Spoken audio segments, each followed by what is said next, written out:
Welcome to the Prepperverse, where we explore the art, science, and philosophy of preparedness. I'm Doc JMO. Just want to come out and do a quick video for you real quick and discuss the 3 things that can keep you from preparing. 3 absolute killers to your preparedness plan. So we're going to discuss each one real quick. Like I said, I want to keep this a short video. And these will really help you, help propel you forward into your preparedness lifestyle, if you will. The first one that comes up to my mind is, and it's a tough one. It's a tough one for everybody. So it's underestimating the potential for real threats. I'll say that again. Underestimating the potential for real threats. As I thought about this, I thought about how and I was guilty of this as well. We become victims of inductive reasoning. Just because something hasn't happened to us before or hasn't happened to the country, as a whole, it doesn't necessarily mean that it can't happen. Because if you look at news clips from a disaster, whether a tornado, a hurricane, a shooting in a school, or whatever that circumstance may be, one of the most common things that you will hear if you listen is that they will say, well, I never thought that could happen to me, or I never thought that something like that could happen here. Well, just because the United States maybe has never been, in our lifetimes or whatever, invaded, doesn't mean that it can't happen, or something that happened to your family. So that could be a killer to your prep plans by underestimating that. You're like, that's really not going to happen. That may be for somebody else. Maybe somebody else can do that. Not me. It's not going to happen. Number one. So do not underestimate any threat level. You should always be prepared. The second one is a huge killer to your prep plans. It's procrastination. I know some of you probably have already thought of that one before I even said it, but it is so true. And the more you have a tendency to procrastinate, it comes up with a term I like to call excuse-itis.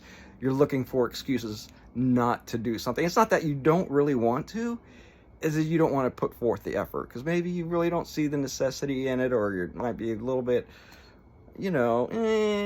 kind of not willing to put forth that effort.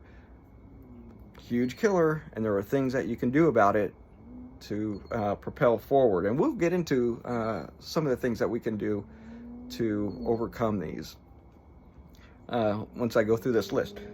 The third one is, I don't have enough time and I don't have enough money to do so. Or I don't have a location to go to, or some other type of excuse.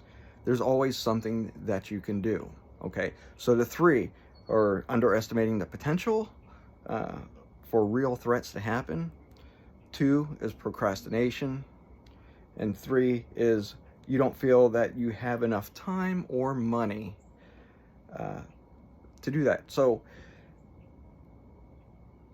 one thing you can do to get started, and like I said in another video, we don't necessarily have the luxury of time. We don't know when things are going to happen. But you know what? If you talk to people in your circle, or maybe outside your circle a little bit, one thing that you'll hear if you listen is that they feel that things aren't right.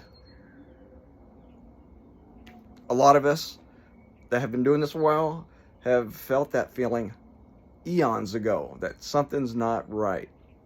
And yet everybody each comes into their own at different times. Everybody's on the path for preparing, but they're on different stages of their path. They're at different distances. Some are way far ahead prep, and some are just starting out. So the ones I'm talking to primarily are the ones that are still in the beginning stages, the first steps of preparing. So I just kind of want to make sure that you continue forward and not get snagged on this journey you're going to take. Okay, but the first thing you could do is just buy water, buy food. You know, if you don't feel like you have space to put things, build a network. Build a network or a circle of friends that think the same way you do, or kind of maybe have the same goals, or like-mindedness.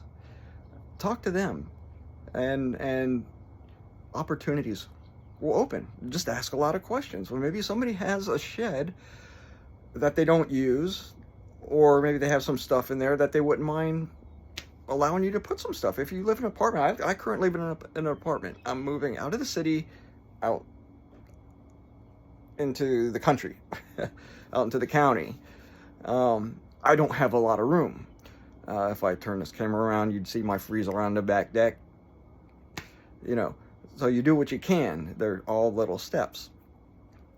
So build that network, start asking questions, and people will help you. You'll find a way. If you seek, you will find a way, for sure. Yeah, just meeting other people, it opens up possibilities, you know, opportunities even. For those who procrastinate, write down an action plan. Just sit down, spend 5-6 minutes, and write down what it is you think you need to get going. Just start out, like I said, just buy some extra food, buy some extra water, pick up some first aid supplies, buy a couple packs for your wife or your kids, you know, start building an emergency kit. That's where you're going to get started. But those 3 things are major killers to prepping. Now, as we go into discussing the philosophy of prepping, and this will make an excellent discussion as well for the prepper who thinks that they have it all. There's still things, nobody's ever finished. Nobody's ever, or shouldn't be ever, hit that goal saying that I'm prepped. There's always something to do. There's always something to learn. There's always something to, you know, teach other people. So those are 3 things, 3 landmines, if you will, that we can avoid even as seasoned preppers. So, but anyway, hey, listen, I would really like to hear what you guys have to say, your thoughts. That's not a conclusive list. Of course, it's just 3 of many. It's, you know, they can vary depending on your situation. But I would love to hear what you have to think. Yeah, because I'm always looking to learn more, as are you. So anyway, appreciate you watching. Please, if you haven't already, click that subscribe button and the like. Help me out with this channel as I get it rolling. And hit that bell for the notifications so you'll get notified when I drop a new video. But anyway, have a great day, and we'll talk later.